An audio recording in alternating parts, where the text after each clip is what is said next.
développer l'adhésion en ligne et la signature électronique pour optimiser nos canaux de distribution à distance. Et nous avons aussi intégré à nos stratégies de conquête le web marketing, ce qui a généré au sein de l'équipe marketing l'arrivée de nouveaux métiers, un web marketeur et un chef de projet web. Deux métiers tout nouveaux pour nous. On a développé un espace sécurisé pour personnaliser la relation à l'adhérent. Ça nous permet de simplifier les procédures et d'optimiser la gestion de nos contrats, de proposer une offre globale adaptée à toutes les situations directement. Cet espace est bien évidemment, pour le marketing opérationnel, une source de connaissance de l'adhérent précieuse. Et une base de données fort intéressante, mais qu'il va falloir apprendre à exploiter.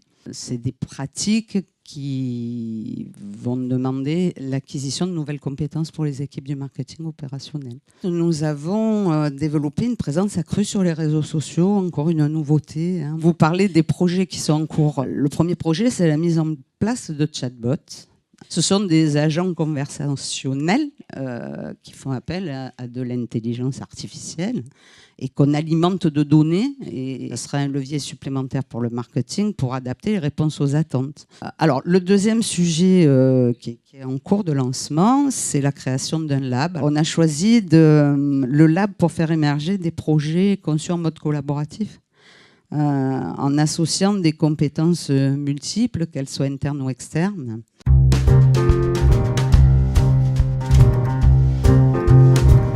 On est en train de passer d'une situation où on demandait à nos commerciaux d'être des producteurs, un peu de courir après l'affaire nouvelle et parfois un peu de s'épuiser à aller chercher de l'affaire nouvelle, et on leur demande d'être de plus en plus des développeurs, c'est-à-dire que au-delà de cet apport en affaires nouvelles qui est bien entendu essentiel, conserver le maximum d'adhérents, c'est un élément important. Et pour conserver notre adhérent, il faut le connaître, voilà un peu la nouveauté, il faut le connaître, donc il faut le questionner, il faut tracer les informations, utiliser des outils, l'alimentation de ces données, la recherche de ces données, c'est la connaissance du client devient quand même très important dans l'établissement, on va dire, d'une relation suivie.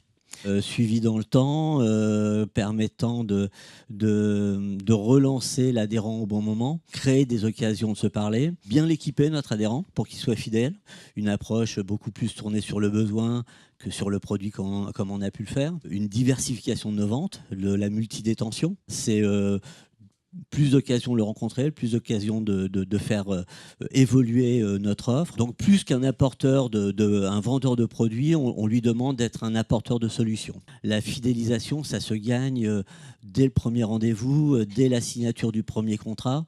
Nous avons besoin aujourd'hui de mettre en avant du service. L'omnicanal, cette dimension qui est que c'est l'adhérent, le prospect qui choisit la porte d'entrée, ça demande à nos commerciaux de s'adapter, de ressentir que la notion de portefeuille change. C'est plus mon client, c'est le client de l'entreprise, et ce client, on le partage avec les autres canaux de l'entreprise. Voilà, donc tout cet environnement qui change et qui demande à nos commerciaux de nous suivre et d'accepter d'aller vers de nouvelles méthodes et de nouveaux outils.